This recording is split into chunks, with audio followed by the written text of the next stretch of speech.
देखो हमने एंगल पर देख लिया था, अभी हमने एंगल को डिस्कस कर लिया था कि एंगल दो रे के बीच में बनता है, जैसे मेरे ये यानी कि इनके बीच में बनना है दोनों, ठीक है ना, शोल्डर और ये एल्बो के बीच में है। तो एंगल हमने अच्छे से डिस्कस कर लिया था। आप पढ़ते हैं टाइप ऑफ एंगल, आपको समझ में आएगा एंगल कहाँ बनते हैं। देखो हमारे जो कोने होते हैं ना, दो दीवारें, उनके बीच में जो एंगल होते हैं वो एंगल होते हैं, ठीक है। जैसे देखना है ना, आप जैसा देखते हैं सबसे पहले acute angle, type of angle में सबसे पहले देखते हैं हम कौन सा, एक्यूट एंगल। तो एक्यूट एंगल होता है, देखो जरा, an angle which is measured more than 0 degree, है ना, और less than and less than 90 degree is called acute angle. यानी कि एक्यूट एंगल को मैं क्या बोलूँगा, एक ऐसा एंगल जो कि हमारा 0 डिग्री से ज़्यादा हो, 0 डिग्री से ज़्यादा हो पर 90 डिग्री से कम हो। समझ में आ गया ना कैसे। देखो अब देखो समझाना, देखो एक बार क्या हुआ, एक पिता था, क्या एक पिता है ना। अब एक पिता की जो प्रॉपर्टी थी वो कितनी थी, पूरी थी, इतनी प्रॉपर्टी थी पूरे पिता की, कितनी थी, 360 डिग्री, है ना। एक पिता था जिसकी पूरी डिग्री थी, पूरी जो प्रॉपर्टी थी यानी कि ज़मीन थी वो कितनी थी, ज़मीन थी उसकी 360 डिग्री, कितनी थी, 360 डिग्री, कितनी थी, 360 डिग्री उसकी ज़मीन थी पूरी, ठीक है। अब क्या हुआ, अब उसके कितने लड़के थे, उसके 4 बेटे थे, कितने, 4 बेटे थे, 4 बेटे थे, कितने थे, 4 बेटे, ओके। एक जब पिता था, एक पिता की ज़मीन थी और इस ज़मीन मान लो एक पिता था, उसके 4 बेटे थे, कितने, 4 बेटे थे, कितने, 4 बेटे थे। अब देखो 4 बेटे थे, अब भाई उसकी जो ज़मीन था उसका बंटवारा होना था 4 लड़कों में, कितने में, 4 लड़कों में उसकी ज़मीन का बंटवारा होना था। चारों लड़कों में भाई ज़मीन में भाई थे तो चारों का बंटवारा होना था। तो जो पहला वाला लड़का था, पहला वाला कौन है, पहला, दूसरा, तीसरा, चौथा, ऐसे 4 लड़के थे उसके, first, second, third and fourth, ये चारों लड़के थे। अब भाई ज़मीन का बंटवारा होना था, तो बस सबसे छोटा लड़का बोला पिताजी सबसे पहले मैं चुनूंगा। सीधी सी बात है, छोटे वो कहते हैं ना, छोटे लड़के का पहला हक होता है किसी पिता की ज़मीन पर। सबसे पहले छोटे लड़के ने बोला सबसे पहले सर मेरे को पिताजी मुझे हिस्सा बाँट मिल, यानी कि जो सबसे पहला पार्ट होगा मेरा होगा, यानी कि सबसे पहले जो हिस्सा बाँट होते हैं ना घर में, 2 भाइयों के बीच में ज़मीन जायज़ की, तो ऐसे ही सबसे छोटा लड़का बोला चारों में से कि सबसे पहले मुझे चाहिए। तो पिता था, पिता ने कहा भाई ऐसा कर, तुझे कैसा चाहिए, तो उसने बोला पिताजी मैं तो हूँ छोटा सबसे, है ना, तो पिताजी मुझे तुम बीच में ही रहने दो, जिससे कि मैं दोनों भाइयों के बीच में ही रहूँगा, दोनों भाइयों के बीच में रहूँगा। तो पिता ने कहा तो ऐसा कर, ये तो 90 वाला भैया है तेरा, ये 0 डिग्री है, तो इन दोनों की बीच वाली ज़मीन ले ले, है ना, ना ही तुझे कोई परेशान कर पाएगा, तू बीच में रहेगा, तो छोटा है इसलिए। तो इसको दे दिया गया कि 0 डिग्री से तेरी ज़्यादा होगी और 90 डिग्री से कम होगी। कैसी, 0 डिग्री से ज़्यादा होगी और 90 डिग्री से कम होगी। तो भाई देखो, तो एक एंगल कैसा, जो एक एंगल देखो 0 डिग्री से ज़्यादा होता है और 90 डिग्री से कम होता है। ये एंगल नापने का, ये डिग्री मतलब थीटा को नापते हैं, ठीक है। क्या एक्यूट एंगल क्या होता है, वह एंगल जो कि 0 डिग्री से ज़्यादा हो और 90 से कम हो। तो इस लड़की को कौन सा हिस्सा मिल गया, इसने बोला था पिताजी मुझे 0 डिग्री से ज़्यादा वाला चाहिए, 0 डिग्री से ज़्यादा चाहिए और 90 से कम होना चाहिए, मतलब बड़े भैया से कम चाहिए और मुझे सबसे मतलब 0 डिग्री से ज़्यादा चाहिए, 90 से कम चाहिए, ओके, समझ में आ गया। तो आपको एक बात तो पता चल जाएगी, जो एक्यूट एंगल होगा तो एक्यूट एंगल आप कैसे बोलो, सर बंटी बताओ एक्यूट एंगल क्या होता है, सिंपल से बताना सर जी हमें पता है, बोलो तो बताओ सर, जो 0 डिग्री से ज़्यादा हो, अरे सर जो 0 डिग्री से ज़्यादा हो और 90 से कम हो, उसे हम बोलेंगे एक्यूट एंगल। सर हम पढ़ के आए हैं, पता है हमने, मनो सर से पढ़ा है, समझ में आएगा। तो क्या है, समझ में आएगा ना। आप बोल दो, कोई पूछे बताओ एक्यूट एंगल क्या होता है, बोल देना सर जो 0 डिग्री से ज़्यादा हो और 90 से कम हो, तो कौन सा है, एक्यूट एंगल, एक्यूट एंगल। समझ में आ गया। आप देखो ये पिता का जो यानी कि ज़मीन का डिस्ट्रीब्यूशन था, यानी फर्स्ट लड़की ने ले लिया कितना, 0 से 90 के बीच में, ओके, तो एक्यूट एंगल हो गया। अब जब दूसरा एंगल आता है तो एक्यूट एंगल आप क्या समझे, ज़रा देखो, ये आपको पता है, मैंने अभी बताया था, ये क्या है, जब एल बनता है तो होता है 90 डिग्री, है ना, कौन सा 90 डिग्री। तो जो 90 के जो बीच वाली जगह वाला जो एंगल है 0 डिग्री से और 90, ये 90 फिक्स है, इसके जो बीच वाली जगह को ही बोलेंगे एक्यूट एंगल, यानी कि वह एंगल जो कि 0 और 90 से बीच के बीच में आता हो, between 90 to 0 degree, 0 to 90 degree, यानी कि वह एंगल जो 0 डिग्री से ज़्यादा हो और 90 से कम हो। ठीक है, एग्जाम्पल में जैसे देखो आप बोलो सर हमें पता है सर, देखो हमें पता है 35 डिग्री क्या है सर, 0 से ज़्यादा हो रहा है 90 से कम है सर, ये क्या है तो एक्यूट एंगल। क्या है एक्यूट एंगल सर? क्या 89 डिग्री होगा सर? 89 डिग्री सर हमारा एक्यूट एंगल होगा? बिल्कुल होगा, बस 90 से कम होना चाहिए, वो कितना भी हो 90 से कम होना चाहिए। तो 89 डिग्री क्या सर एक्यूट एंगल है? सर ये बताओ 0 डिग्री है? अरे नहीं 0 डिग्री नहीं होनी चाहिए, 0 से ज़्यादा, तो 0 डिग्री नहीं हो सकता। ठीक है, तो यानी 1 डिग्री क्या एक्यूट एंगल है। ओके, तो आपको समझ में आ गया होगा कि 0 डिग्री यानी 1 डिग्री एंगल, जो 1 डिग्री एंगल होता है हमारा, वो भी क्या होता है एक्यूट एंगल। क्यों? 0 से ज़्यादा है पर 90 से कम है। समझ में आ गया? आप 89.9 डिग्री भी ले सकते हो, समझ में आ गया ना, पर 90 नहीं होगा, 90 तो होना नहीं चाहिए। क्यों? बीच वाली जगह 90 और 0 के बीच में छोटे भैया की है, सबसे भैया की, उसने कहा भाई छोटा हूँ मुझे बीच में जगह चाहिए। समझ में आ गया ना? समझ। अब दूसरे लड़के की बंटवारे की बारी आई। कौन से आई? दूसरे लड़के ने बोला, पिता ने बोला भाई तो अब तुम मांग लो, तुम्हें क्या चाहिए? तो इसने कहा पिताजी देखो छोटे भाई ने तो बीच का ले लिया, मुझे आप एक फिक्स जगह दे दो, क्योंकि मैं तो बड़ा भाई हूँ तो मैं तो कहीं भी ले लूँगा। तो पिता ने अपनी स्वेच्छा से उसको बोल दिया। तो भाई दूसरे लड़के का यानी पहला लड़का था उसका नाम क्या रखा था? इसका नाम था एक्यूट एंगल। तो एक्यूट एंगल आपको समझ में आ गया, एक्यूट एंगल क्या आता था? 0 से 90 डिग्री। आप देखो यार, ठीक है, तो आपके समझ में आ गया। आप देखो एक्यूट एंगल के बाद अगला एंगल आता है हमारा राइट एंगल। कौन सा? Right angle. तो देखो राइट एंगल क्या होता है? अब वो दूसरा लड़का था, उसने कहा पिताजी, उसका नाम क्या था दूसरे लड़के का? दूसरे लड़के का था राइट एंगल। क्या नाम था? Right angle. क्या नाम था? Right angle. तो राइट एंगल का पिताजी मुझे दे दो। तो पिताजी ने बोला तू ठीक ठाक है, तो दूसरे नंबर का तुझे मैं an angle measured, an angle measured बोल रहे, बिच मीजर्ड, ठीक है, an angle which measured 90 degree. Fix कितने का हो? फिक्स हो 90 डिग्री का। ओके, फिक्स हो 90 डिग्री का। तो एक एंगल बोलो कितने का? 90 डिग्री का। तो भाई जो एंगल 90 फिक्स 90 का हो उसे क्या बोलेंगे? Right angle. यानी दूसरे लड़के ने कहा पिताजी मुझे तो आप बस 90 डिग्री ही दे दो, मैं तो उसमें ही खुश रहूँगा क्योंकि मैं बड़ा हूँ थोड़ा। भाई छोटे भाई ने 0 से 90 के बीच में ले लिया, उसका नाम एक्यूट एंगल रख दिया।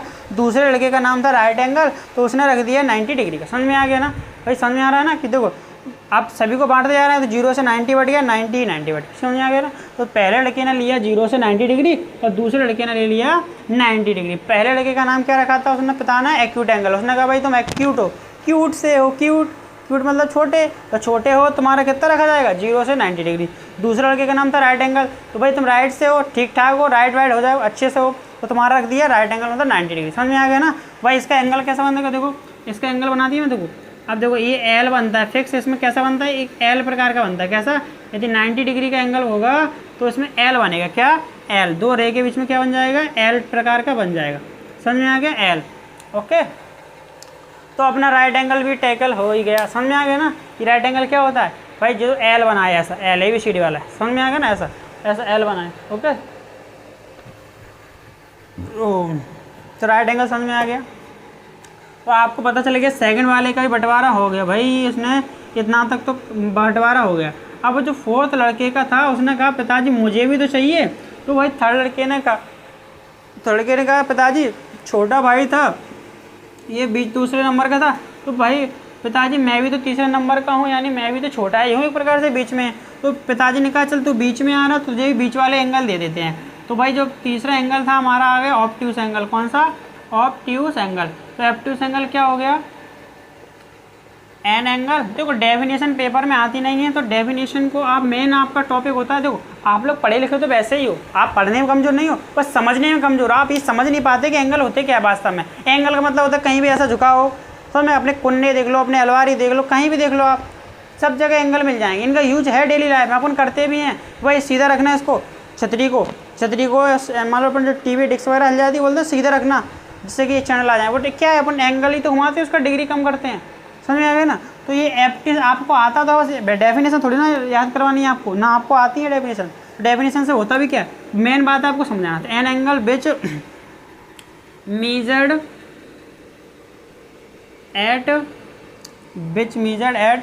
कितने का होना चाहिए, 90 ग्रेटर देन 90 से तो ज़्यादा हो, कैसा, लेकिन कम हो 180 डिग्री से, क्या 90 से ज़्यादा हो और 180 से कम हो। ये थीटा का मतलब जो एंगल बीच वाला कैसा होना चाहिए, 90 से ज़्यादा और 180 से कम, 90 से ज़्यादा 180 से कम। क्यों भाई, देखो पहला और तीसरा कैसे हैं भाई, छोटे हैं और बीच का, तो उसने कहा पिताजी हमें बीच में चाहिए, जो छोटे ने बीच में लिया तो हमें भी। तो भाई पिताजी ने क्या किया, उसने बोल दिया पिताजी ने कि तुम्हारा जो हिस्सा होगा वो 90 से ज़्यादा होगा और 180 से कम होगा, ठीक है। तो भाई जो एक्यूट एंगल है, तीसरे लड़के का नाम क्या रख दिया, ऑब्ट्यूस एंगल। ऑब्ट्यूस का हिस्सा कितना रह गया, ऑब्ट्यूस का हिस्सा रह गया, सीधा सा पता चल रहा है कि 90 से ज़्यादा रख लिया और 180 से कम। समझ में आ गया ना थर्ड वाले लड़के का बंटवारा।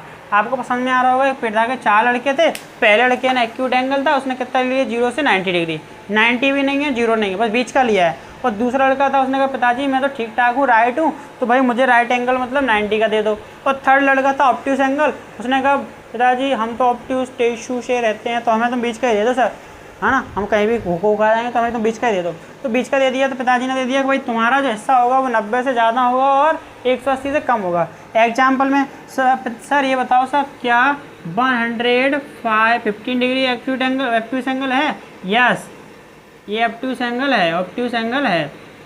सर ये बताओ क्या 91 डिग्री सर क्या ऑब्ट्यूस एंगल है ऑब्ट्यूस है, कौन सा ऑब्ट्यूस एंगल है, समझ में आ गया।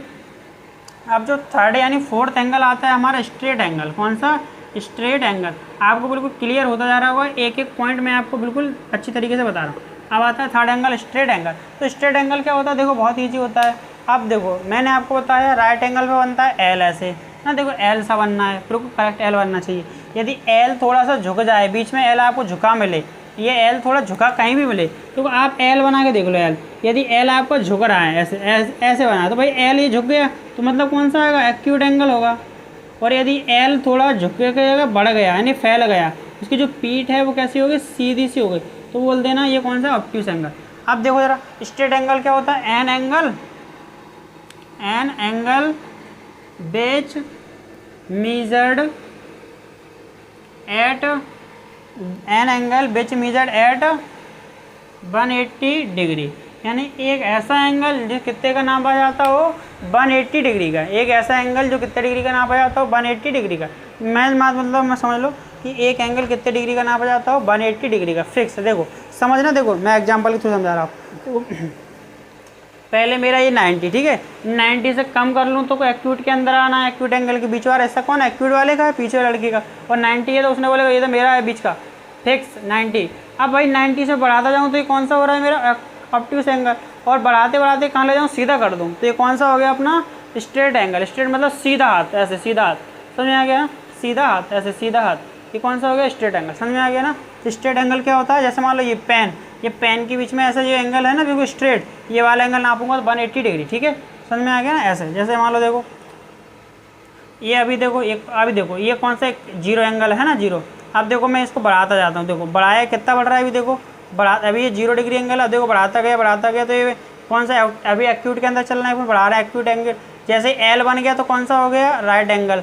और एल से थोड़ा आगे चलते गए तो ऑब्ट्यूस में चल गए। ऑब्ट्यूस के बाद जैसे स्ट्रेट पे पहुँचे तो कौन सा एंगल बन गया, स्ट्रेट में बन गया सर हमारा स्ट्रेट एंगल है, सीधे देखो सीधे हो गए, समझ में आ गया। तो स्ट्रेट एंगल आपको अच्छे समझ में आ गया होगा, ओके। अब स्ट्रेट एंगल अपन ने अच्छे से ट्रैगल कर लिया है, तो अगला एंगल हुआ ज़रा देखते हैं वो कौन सा एंगल है, तो ठीक है। तो अगला जो हमारा एंगल है वो है हमारा अगला एंगल जो है, अगला जो एंगल है रिफ्लेक्स एंगल। कौन सा, रिफ्लेक्स एंगल। देखो ये वीडियो बहुत इंपॉर्टेंट है, आप कभी भी एंगलों में कन्फ्यूजन नहीं होंगे, यानी एंगलों को आप कभी भी नहीं भूलेंगे, ओके। जरा देखते हैं ये कौन सा एंगल है हमारा, रिफ्लेक्स एंगल। कौन सा एंगल है ये, रिफ्लेक्स एंगल। देखो ये कौन सा एंगल है, रिफ्लेक्स एंगल। कौन सा एंगल है, रिफ्लेक्स एंगल। तो रिफ्लेक्स एंगल क्या होता है, देखो रिफ्लेक्स एंगल वो एंगल होता है, देखो अब मैंने आपको बता दिया भाई 4 लड़के थे, 4 में से अपने 3 का हिस्सा का बांट कर दिया, स्ट्रेट एंगल का भी यानी 4 वाले लड़के का हिस्सा बांट भी हो गया। कितना हो गया, 180 डिग्री है ना, इसको बोल दिया अपन ने स्ट्रेट एंगल। भाई यहाँ तक तो अपन ने सभी को बांट दिया। अब ठीक है बट गया भाई 360 में से अपन ने 180 तक बांट दिया, मतलब 4 लड़कों ने यहाँ तक अपना हिस्सा बांट लिया। अब बाकी की ज़मीन है वो भी बटनी चाहिए, है ना। तो वो भाई वो कौन रखेगा, वो पिता रखेगा। है ना, पिता रखेगा भाई, क्या पता खवाया कि नहीं खवाया बुढ़ापे में, क्या पता निकम्मे निकल गए, ज़मीन ले लेकर भाग गए, तो बेचारे माँ बाप हैं वो तो परेशान हो जाएंगे ना। तो हमें भी देखो इससे एक सीख मिलती है हमें कि व्यक्ति कितना भी पढ़ लिख जाए, व्यक्ति कितना भी पढ़ लिख जाए, पर माँ बाप से पढ़ा लिखा आजकल के लड़के क्या होते हैं ना, थोड़ी सी 4 किताबें क्या पढ़ लेते हैं, 4 किताबें थोड़ी सी क्या पढ़ने लगते हैं, अपने आप को ही समझते हैं कि पिताजी अनपढ़ है, क्या जानते, कुछ नहीं जानते, इन्होंने संसार देखा ही नहीं, इन्होंने दुनिया देखी ही नहीं है।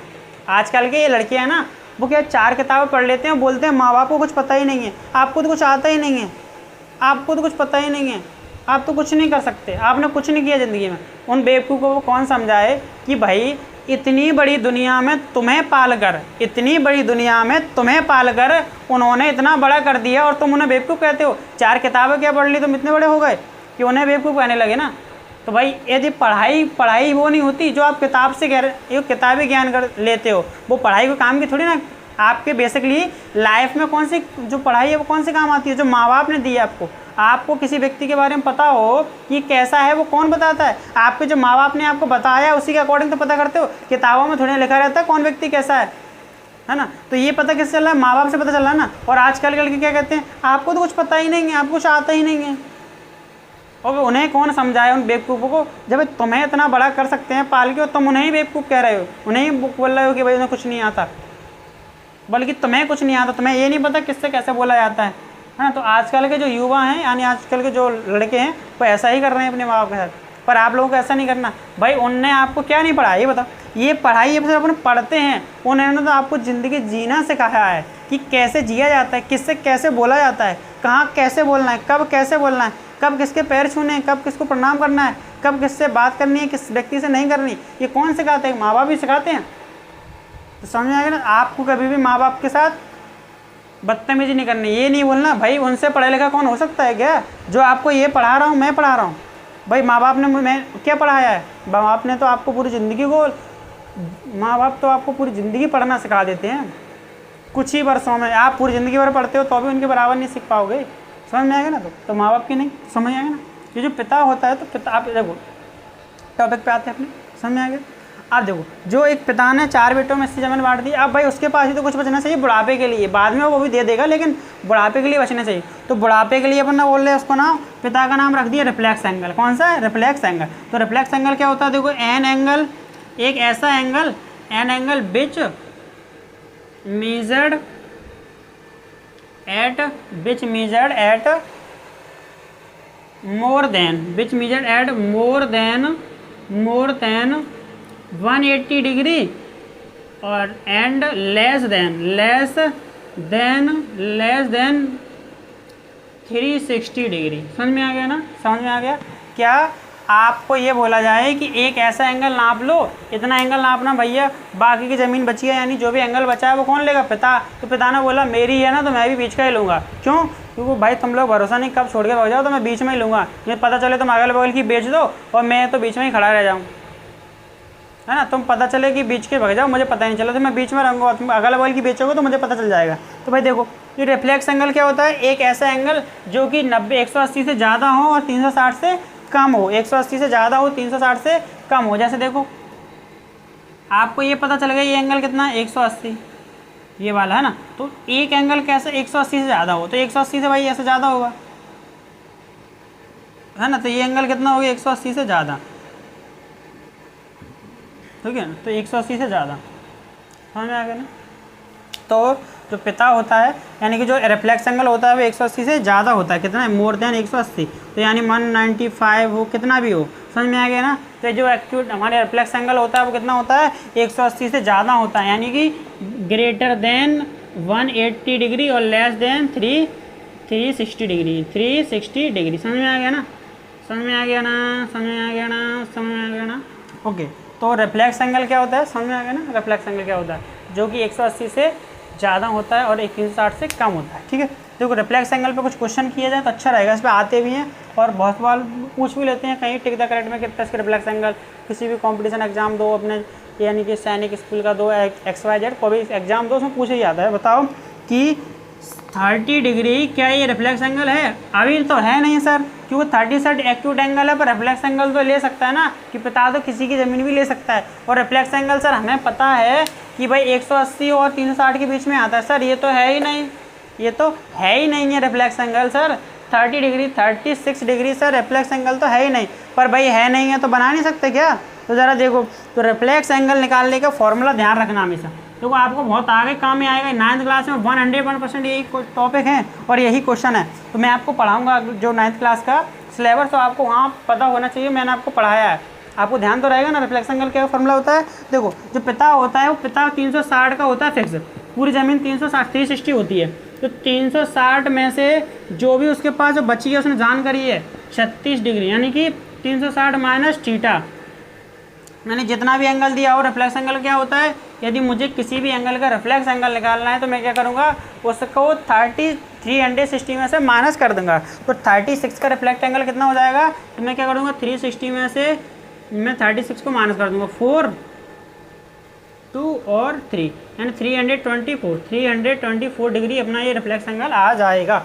ओके, तो ये हमारा हो गया रिफ्लेक्स एंगल, है ना। तो रिफ्लेक्स एंगल निकालने का सिंपल से आपको क्या है, देखो रिफ्लेक्स एंगल दिया है, वैसे तो रिफ्लेक्स एंगल आपको देखो जाना कितने का होता है, आपको समझ में आना चाहिए। देखो रिफ्लेक्स एंगल होता है 182 डिग्री से लेकर, ये भी रिफ्लेक्स एंगल है 228 डिग्री, ये सब रिफ्लेक्स एंगल है। लेकिन आपसे उसने कम दे दिया, 180 से कम दे दिया, है ना, तो अपन उसको उल्टा कर भी सकते हैं, उल्टा कर सकते हैं, समझ में आ गया ना कैसे? ज़रा देखो, मान लो हमें पता है कि ये पूरा एक पॉइंट है, ये पूरा कितना होता है 360 डिग्री होता है ना। तो भाई देखो, यदि उसने अपन को इतना वाला दे दिया है ना, इतना वाला एंगल बोला, ये वाला हम नहीं दे रहे आपको, इसको समझना। देखो एक एंगल है उसने इतना दे दिया आपको 36 डिग्री, अब आपको बाकी का एंगल पूछ रहा है, बाकी का एंगल कौन सा होगा? रिफ्लेक्स एंगल होगा। तो अपन क्या करेंगे, हमें पता है कि पूरे में से पूरा होता है 360 में से अपन इस 30 को घटा दें, इस जैसे मान लो ये एंगल है पूरा होता है 360 में से इस वाले को हम माइनस कर दें तो कौन सा बचेगा? ये बाकी का रिफ्लेक्स एंगल। समझ में आ गया? तो अपन क्या करते हैं, 360 में से उस एंगल को माइनस कर देते तो हमारा कौन सा आता है? रिफ्लेक्स एंगल आ जाता है। तो समझ में आ गया रिफ्लेक्स एंगल। तो अपना एंगल था एक, अभी एंगल थोड़े से और बचे हैं।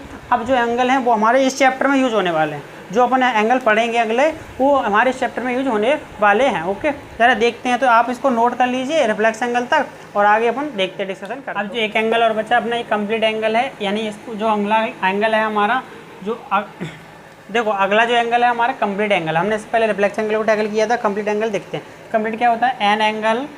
एन एंगल विच मेजर्ड कितने डिग्री का?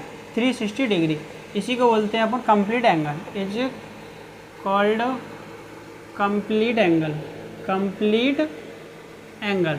एक ऐसा एंगल जो कि कंप्लीट 360 का नापते हैं अपन, उसे बोलते हैं अपन कंप्लीट एंगल। क्या? Complete angle. समझ में आ गया ना कंप्लीट एंगल क्या होता है? जैसे देखो, अब देखो एक एंगल मान लो ये है, पूरे की लाइन है ना, इसके साथ जो एंगल है वो पूरे 360 का एंगल है ना, ये कौन सा एंगल कराएगा? 360 डिग्री का, है ना। समझ में आ गया ना कौन सा एंगल है? 360 का। जैसे मैं मान लो ये है, आप समझना, देखो मैं जैसे अभी मैं ऐसा हूँ फर्स्ट स्ट्रेट, है ना, तो मैं वही सीधा थोड़ा ऐसे, अभी मैं कौन सा एंगल पर? 0 डिग्री पर। भाई मैं ऐसे घूमा, थोड़ा सा घूमा और 90 से कम घूमा, तो कौन सा हो गया मेरा? Acute angle. अब मैं पूरा ऐसे स्ट्रेट घूम गया, है ना, 90 डिग्री, तो मेरा कौन सा एंगल हो गया? ये मेरा हो गया एक्यूट एंगल। कौन सा हो गया मेरा? Acute angle. समझ में आ गया ना? एक्यूट एंगल मतलब बीच का जो जितना मैं घूमा, डिस्टेंस ट्रेवल की, वो हो गया एक्यूट एंगल। और फिक्स में जो घूम चुका हूँ वो हो गया मेरा राइट एंगल। अब इसके बाद मैं जो घूमूंगा राइट एंगल के बाद, वो हो जाएगा मेरा ऑब्ट्यूस एंगल, है ना, ऐसे यहाँ तक ऑब्ट्यूस एंगल, यानी कि 270 तक, यानी ऑब्ट्यूस एंगल। और 180 में स्ट्रेट हो गया, देखो पहले था स्ट्रेट हो गया, अपोजिट डायरेक्शन में यानी स्ट्रेट हो गया। उसके बाद मैं जो घूमूँ यानी घूमा, तो वो कौन सा हो गया मेरा? पूरा कंप्लीट 360। मैं वापस से, मैं जिस डायरेक्ट सामने जिस तरह मेरा फेस था, अब मैं वापस से घूम के आ गया, तो मेरा कितना हो गया? ये टोटल हो गया मेरा 360 डिग्री एंगल। ओके, आपको समझ में आ गया होगा एंगल कितना होता है, एंगल का उपयोग अपन लाइफ में करते हैं। तो कंप्लीट एंगल होता है 360 डिग्री का, ठीक है। तो ये कोई कन्फर्म होता है, पूरा कंप्लीट एंगल कितना होता है? 360 का, ठीक है ना, समझ में आ गया ना। आप देखो कंप्लीट एंगल के बाद अपन देखते हैं कौन सा, जैसे ये एंगल कंप्लीट एंगल, ठीक है, कंप्लीट एंगल। आप देखो कंप्लीट एंगल के बाद अपना जो एंगल आता है, देखो ये मोस्ट इंपॉर्टेंट एंगल होंगे आपके इस चैप्टर में, बहुत ही उपयोग होने वाले हैं। यानी थर्ड चैप्टर है जो 8th क्लास का, उसमें बहुत सारे इम्पोर्टेंट जिन इंपॉर्टेंट क्वेश्चन होंगे सब में उपयोग होंगे। ठीक है, सबसे पहले देखते हैं अपन एडजेसेंट एंगल क्या होता है। एडजेसेंट एंगल, एडजेसेंट एंगल इसे बोलते हैं सम्मुख कोण बोलते हैं या ठीक है। एडजेसेंट एंगल क्या होते हैं, एडजेसेंट एंगल, तो एडजेसेंट एंगल क्या होते हैं, एडजेसेंट एंगल होते हैं वो हमारे होते हैं। अब देखो ये एडजेसेंट एंगल कब बनते हैं, दो एडजेसेंट एंगल कब बनते हैं, आपको देखो पता होना चाहिए एडजेसेंट एंगल कैसे बनते हैं और कैसे कब बना सकते हैं। ठीक है, तो एडजेसेंट एंगल कैसे बना सकते हैं आपको पता होना चाहिए कि एडजेसेंट एंगल हम कैसे बनाते हैं। देखो एडजेसेंट एंगल तब बनते हैं, देखो समझना, देखो when common vertex, when two rays, देखो अपन को पता है कि एंगल रेस से बनते हैं। When two rays are opposite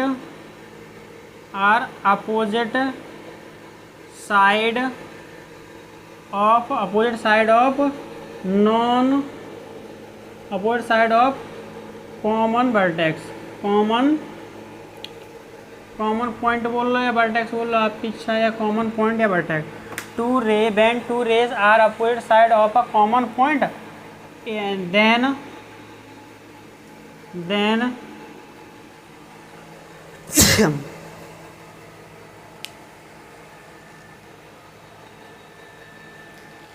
opposite side of a common point, then the angle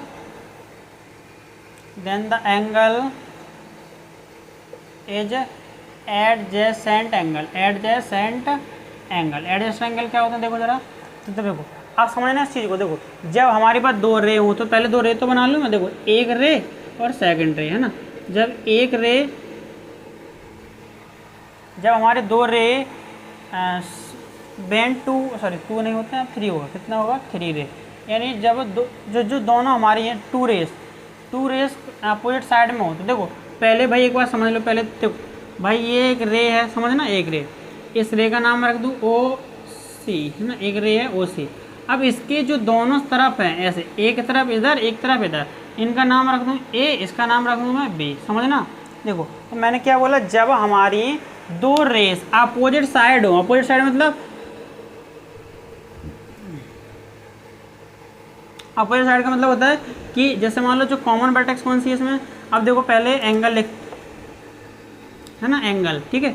अब सबसे पहले इसको देखो एंगल को रिप्रेजेंट करने का कैसे फॉर्म होता है वो सीख लो पहले, इससे पहले, है ना, तो ज़्यादा बेटर रहेगा। देखो तो भाई कैसे रिप्रेजेंट करते हैं, तो एडजेसेंट एंगल कैसे, देखो सबसे पहले ये तो पता हो कि हमारे एंगल को रिप्रेजेंट कैसे करते हैं, तब तो पता चले सही से कि हम कर पाएंगे कि नहीं कर पाएंगे। ओके, देखो मान लो आपके सामने मैंने यहाँ दो रे दे दी, ठीक है, ऐसे समझना। देखो पहले ये समझना, O दे दिया, यहाँ A दे दिया, यहाँ B दे दिया। ओके, अब यहाँ इनके बीच में कोई एंगल बनना है, इनके बीच में कुछ ना कुछ तो गैप है, यानी झुकाव है इन दोनों के बीच में।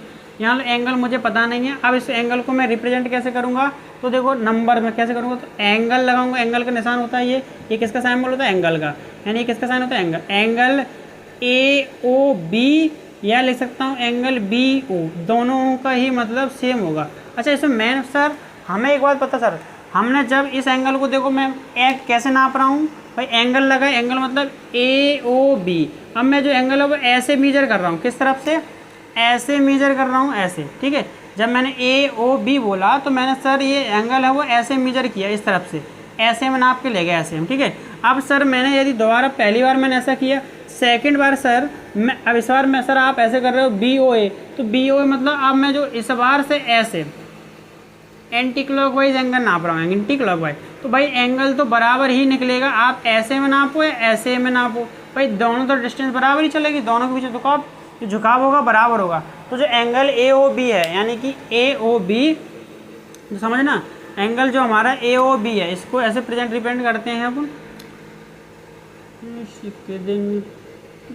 देखो ये है ना, थीटा एंगल से बताया मैंने, थीटा से, तो देखो इन दोनों के बीच में एंगल, तो भाई ये एंगल है, इसको रिप्रेजेंट कैसे करेंगे अपन, ये नंबर लाइन के बीच में जैसे AB है ना, तो भाई AOB या BOA। पर सर इसमें हमें ये बात समझ में नहीं आई सर कि हम ऐसा ही क्यों कर रहे हैं सर, दोनों ही बराबर हो रहे हैं सर, पर ये अंतर क्या हो गया सर, क्या हम ऐसे नहीं बोल सकते OAB, O A B, sir क्या हम ओ ए बी नहीं बोल सकते, और क्या हम ओ बी ए, सर ये नहीं बोल सकते क्या सर इनके बीच में कोई एंगल है, ये एंगल नहीं है सर।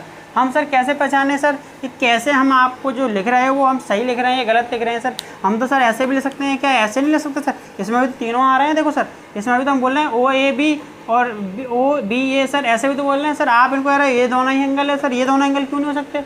आपने गुड क्वेश्चन किया, आपके अंदर सही क्वेश्चन पूछा, सर ऐसा क्यों नहीं हो सकता, बता देता हूँ। देखो अच्छा एक बात बताओ, एंगल जिस पे बनेगा यानी जो कोना होगा वहीं तो एंगल बनेगा। अब भाई बिना कोने के एंगल कब बन जाता है, और बनता कब है, जहाँ दो रेस ऐसे निकले जिस जगह से एक कॉमन पॉइंट हो दो रे का। तो भाई देखो यहाँ से निकल रही है, ओ से ए निकल रही है, ओ से बी निकल रही है, ओ से ही हमारा ए निकल रहा है, ओ से ओ ए रे निकल रही है, और ओ से ही ओ बी रे निकल रही है, ओ से ही ओ बी रे निकल रही है, समझ में आ गया ना।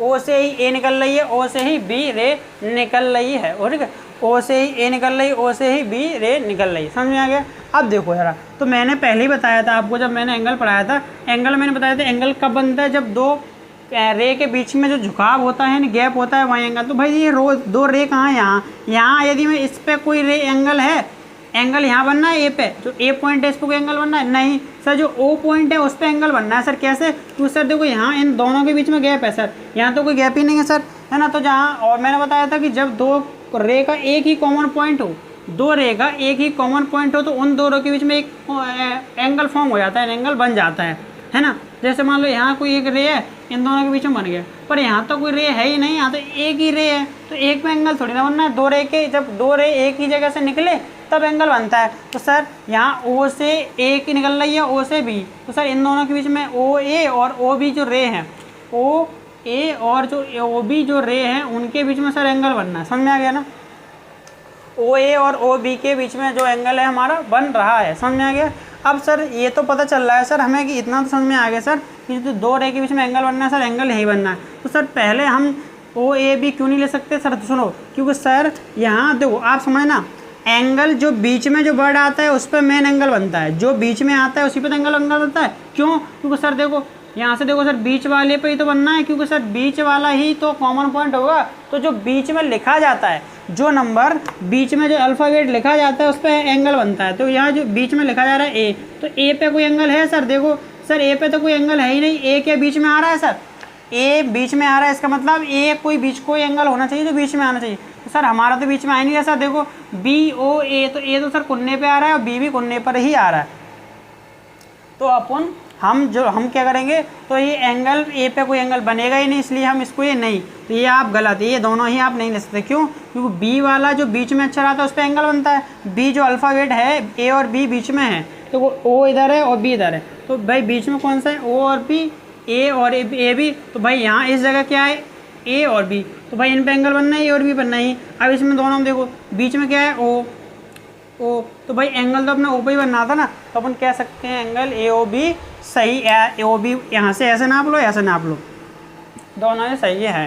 ओके, तो अपन कह सकते हैं दोनों ही एंगल सही है। ओके, तो हमारा यहाँ तक हो गया कि ए ओ बी और बी ओ ए दोनों ही एक एंगल हैं। ओके, समझ में आ गया। तो एंगल आप रिप्रेजेंट समझ में आ गए। कभी भी आपको मान लो यहाँ एक रे है पी क्यू और यहाँ बीच में आर है ना, तो आपको उसको एंगल, इन दोनों का एंगल रिप्रेजेंट करना है, तो आप कैसे करोगे, या तो एंगल का निशान बनाकर क्यू आर पी, क्योंकि एंगल तो आर पे बनना है तो इसको बीच में लेना ही पड़ेगा।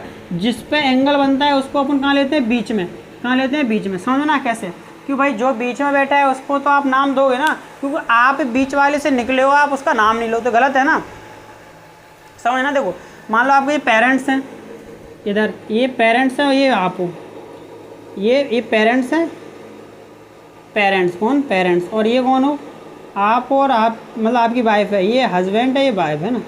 तो भाई ये दोनों निकल कहाँ से रहे हैं, यहीं से तो आ रहा है, ये सोर्स कहाँ से है, एंड पॉइंट दोनों कॉमन क्या है भाई, ये पेरेंट्स, वाइफ के भी पेरेंट्स है और हस्बैंड के भी पेरेंट है ना। अब तो भाई बीच में कौन आना चाहिए, पेरेंट्स, तो हमेशा पेरेंट्स के बीच में रहते हैं, तो भाई बड़ा व्यक्ति बीच में ही रहेगा। तो आपको जो बड़ा कौन है इसमें, जिस पे एंगल बनना है भाई, जिस पे सारा जो भार होता है घर का, कौन होता है, पेरेंट्स। तो भाई जो बड़ा होता है, जिस पर भार होता है, वो कहाँ आना चाहिए, हमेशा बीच में। तो पेरेंट्स हमेशा कहाँ आते हैं, लड़ाई दंगे में बीच में, समझ में आ गया ना। तो जो बीच में आता है उसको हमें बीच में लिखना ही पड़ेगा। जब एंगल किस पे बनता है, बीच वाले पे, जो रे लिखते हैं उनके बीच वाले पे एंगल बनता है। तो जो बीच वाले पे एंगल बनना है तो उसे बताना भी तो कहाँ पड़ेगा, बीच वाले पे। तो क्यू आर पी, तो एंगल कहाँ बनना है, मतलब आर पे, जो बीच में आता है उसे आर बीच में बताना ही पड़ता है। यानी ये भी कह सकते हैं यदि कहीं भी एंगल बनना होगा तो बीच में बनना, यानी बीच वाले को लिखेंगे। आप कहीं ऐसे लिखा होगा, समझा ना, देखो यहाँ एंगल लिखा है, एंगल एस क्यू आर, तो आप क्या समझोगे कि एंगल किसे बनना है, क्यू क्यू है, यानी कि तो आप जो एंगल डायग्राम बनाओगे, उसका जो फिगर बनाओगे, तो जो क्यू है वो आपको कहाँ लेना पड़ेगा, जिस जगह एंगल बना रहे हो तो यहाँ लेना पड़ेगा आपको क्यू पॉइंट, क्या क्यू, क्यू ले लिया, यहाँ ले लिया एस, यहाँ आर, आप कहीं भी ले सकते हो ऐसे दोनों को, पर मेन बीच में तो कौन आएगा, क्यू, क्योंकि आप एंगल किस पर ले रहे हो, क्यू पर ही तो ले रहे हो, तो क्यू को एंगल बनाना ही पड़ेगा। तो एडजस्ट, आप देखो एंगल अपन लिखना सीख गए, रिप्रेजेंट करना सीख गए। जरा देखो और देखो जरा एग्जाम्पल, ठीक है। अब देखो, अब आपसे मैं पूछता हूँ, पहले एंगल रिप्रेजेंट करके दिखाओ। मान लो अपना एक रे ऐसे है और एक रे बीच में है ना ऐसे, और यहाँ है ओ पॉइंट, यहाँ ए बी, ए और बी और सी रे है ना ऐसे, और एक रे और भी है ऐसे, ऐसे नहीं, चलो इधर बना देते, ठीक है। अब मुझे एंगल रिप्रेजेंट करके दिखाओ, तो इसका नाम है डी। अब देखो, तो पहले मैं देखो एंगल तो भाई तीन के बीच में बनता है, देखो तो ये कॉमन पॉइंट है, यहाँ से निकल लिया ऐसे, वही ए है ना, एक एंगल ये बनना है, तो अब इसको लिखूँगा कैसे, एंगल डी ओ ए, डी ओ ए। देखो ओ बीच में आया है क्योंकि एंगल ओ पर ही मेन बनना है, ये तो दोनों क्या है, देखो दो रे निकल लेंगे ऐसे ऐसे, तो एंगल ये बनना है डी ओ ए, तो जिस पे आ गया वो बीच में। अब देखो और रिप्रेजेंट करो, देखो तो अब देखो ए ओ बी, देखो जब यहाँ से ऐसे निकल रही पॉइंट, ऐसे करके ऐसे, भाई एंगल इनके बीच में बनना होगा, तो ए ओ बी, बीच में किसको लेंगे, ओ, क्योंकि एंगल तो ओ पे ही बनना है मैन, तो एंगल ए ओ बी, समझ में आ गया। अब जरा देखो ए ओ बी ले लिया, अब देखो अब एंगल अपन ने ध्यान तक ले लिया, देखो रिप्रेजेंट करना आ रहा है कि नहीं आ रहा, जिसको अपन लेते हैं उसको बीच में लेना है, और जो दो रे होंगी उनके बीच में एंगल बनना है, उनको आपको अगल बगल लेना ही पड़ेगा, यानी तो रे होंगी उनको अगल बगल लेना ही पड़ेगा। देखो ए और बीच के बीच में जो एंगल बनना है उसे अपन बीच में बन किसके रहा है, ए और बी के बीच में। अब देखो इन दोनों के बीच में एंगल बनेगा, तो इनको लेंगे अपन कुन्ने पे यानी किनारों पर, और जिस पे बीच में बनना है उसे लेंगे बीच में, तो भाई बी तो किनारों पे आएगा, ओ बीच में आएगा, और सी, तो एंगल ओ बी ओ सी, समझ में आ गया। अब देखो इधर भी देखो भाई ये दोनों किनारे हैं, किनारों के बीच में जिस पे एंगल बनता है उसे लिखते हैं बीच में, तो भाई देखो एंगल सी ओ डी, समझ में आ गया। तो यहाँ से पता चल रहा है कि एंगल किसके बीच में बनना होगा, ओ पर बनना होगा, सी और डी और उसके एंड पॉइंट होंगे, यानी दो रे होंगे, समझ में आ गया। अब आपके सामने ऐसे लिखा है एंगल एम एन पी, तो आप क्या समझोगे कि एम और पी तो होंगे लास्ट के दोनों, और बीच वाला क्या होगा, पी, तो आप ऐसे करोगे, एन पे बनाओगे यहाँ एंगल, और यहाँ लिख दो एम और यहाँ लिख दो पी, समझ में आ गया आपको एंगल निकालना। तो ये सब मैंने आपको सिखा दिया एंगल कैसे रिप्रेजेंट करते हैं। तो अपना जो मेन टॉपिक चल रहा था वो कौन सा चल रहा था, एडजेसेंट एंगल, समझ में आ गया। रिप्रेजेंट आपको करना सीख गए, आप सब ये रब कर सकते हो। अब अगला जो एडजेसेंट एंगल है वो रहेगा, तो सर कंप्लीट करते हैं, ओके ठीक है। आप समझ में आ गया रिप्रेजेंट, अब आपको पता चलेगा कि हम जो मैं कर रहा हूँ वो कैसे रिप्रेजेंट कर रहा हूँ, ठीक है। तो एंगल को रिप्रेजेंट करना भी आपने सीख ही लिया लगभग, कैसे रिप्रेजेंट करते हैं। जिस पे एंगल बनता है उसे बीच में लेते हैं, और जो लिखा रहता है अगल बगल वो दोनों क्या होते हैं, उसके बगल के किनारे वाली रे होती हैं, क्या होती है, रेस, समझ में आ गया। अब जरा देखो एडजस्ट एंगल क्या होता है, जब दो रे अपोजिट साइड में हो, अपोजिट साइड मतलब देखो, तो भाई देखो एक रे ऐसे जा रही है, एक ऐसे जा रही है ना, तो दो रे एंगल बनना होगा, तो भाई तीसरी रे है ना वो कॉमन है। कॉमन कैसे, एंगलों के बीच में हो, जैसे मान लो ए बी और सी, अपना यहाँ रे हैं तीन, ठीक है, समझ जाना, ओ ए ओ बी सी और, ठीक है। अब जरा देखो मैं कब कहूँ कि दो एंगल हमारे एडजेसेंट एंगल है या नहीं है। एडजेसेंट एंगल एक थोड़ी ना होता है, एंगल एडजेसेंट एंगल मतलब दो एंगलों का सम एडजेसेंट एंगल बन जाए मिलकर। तो देखो कब, अब देखो कौन से दो एंगल, भाई एंगल कहाँ का बनना है, एक तो बनना है एंगल ये और एक बनना है ये, ठीक है। तो देखो अब मैं पहले लेता हूँ भाई इन दोनों के बीच में एंगल, तो मैंने लिखा एंगल ए ओ सी है ना, यहाँ लिख लिया। देखो लास्ट के दोनों बीच में ओ पे एंगल निकल रहा। अब इन दोनों को लेता हूँ एंगल बी ओ सी, ठीक है, एंगल बी ओ सी। मैंने दोनों ही एंगल बी ओ सी ले लो या सी ओ बी, आपकी इच्छा है सी ओ बी लेना हो तो सी ओ बी भी ले सकते हैं, कोई दिक्कत नहीं। बस ये आगे पीछे हो सकती है रे, तो और ये बीच में एंगल जिसको बनना है उसे बीच में नहीं आना पड़ेगा। अब देखो इन दोनों में कुछ ना कुछ तो कॉमन आ रहा होगा, है ना, या सी ओ बी बोल दिया, ए ओ सी है ना। अब देखो इनमें भी देखो ओ सी बोल लो या सी ओ बोल लो, दोनों क्या है, कॉमन है ना। देखो एंगल आपने लिया ए ओ सी और सी ओ बी, तो देखो जो ओ सी रे है वो दोनों में ही कॉमन है, दोनों में ही कॉमन है। जो हमारी AOC है और जो OC क्या है, दोनों में कॉमन का मतलब, कॉमन शब्द का मतलब होता है वो दोनों के पास है।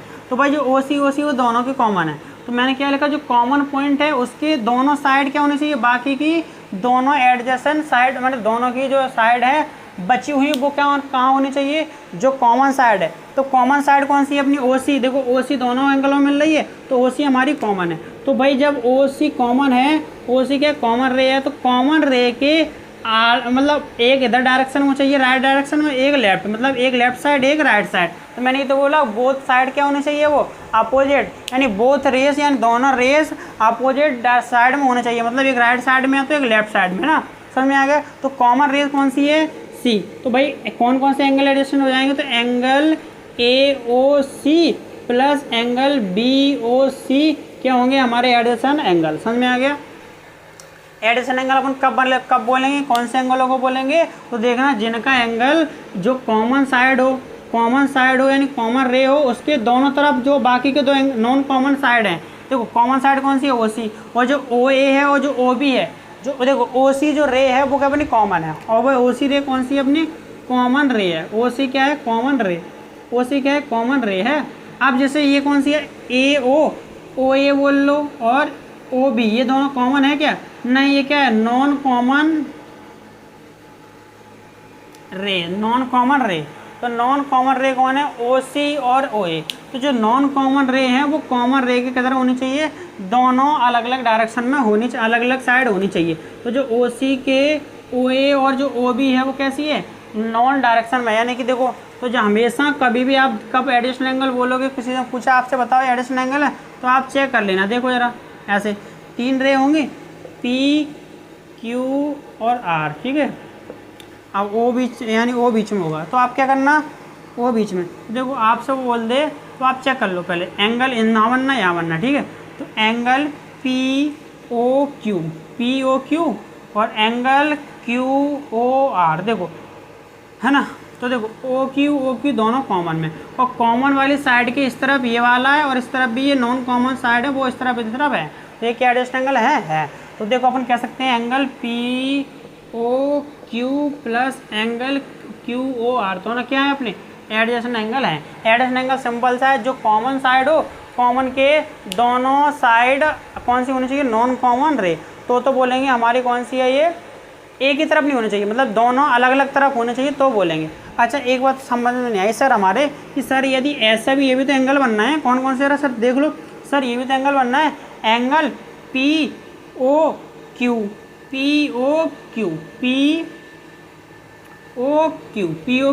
और एंगल सर POR सर, इसमें भी तो कॉमन आ रहा है, PO सर दोनों में कॉमन है, PO दोनों में कॉमन है सर। अब सर ये दोनों के एडजस्ट एंगल नहीं होंगे, angle POQ plus angle POR sir, ये दोनों एडजस्ट एंगल होंगे कि नहीं होंगे सर, चलो चेक कर लो। पहले देखो मैंने बोला जो कॉमन है, कॉमन क्या है इसमें सर, OP या PO सर, तो दोनों में कॉमन है, तो कॉमन तो है, पर सर मैंने ये बोला था कि जो कॉमन है उसके ये जो नॉन कॉमन कौन सी है, देखो जो OQ